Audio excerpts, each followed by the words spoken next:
శ్రీ ఆదిశంకరాచార్య విరచిత సౌందర్యలహరి 43వ శ్లోకం మరియు తాత్పర్యం.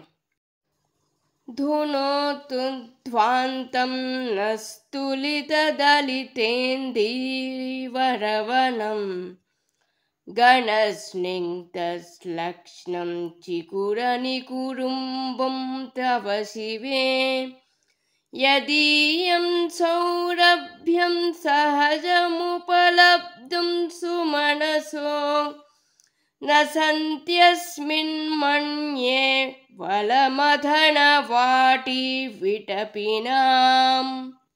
ఓ శివ, విరిసిన నల్ల కలువల వనం వంటి నలుపుతో దట్టముగా నునుపుగా మెత్తగానున్న కేశపాశము మాలోని అజ్ఞానాంధకారాన్ని తొలగించుగాక.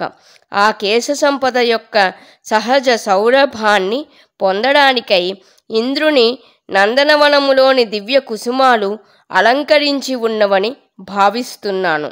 అంటే ఆ దివ్య కుసుమాలు నీ కుడులకు సౌరభ్యాన్ని ఆపాదించుటకు బదులుగా అవియే నీ కేశ సంపద యందలి సహజ సౌరభ్యాన్ని గ్రహిస్తున్నాయి అని భావం.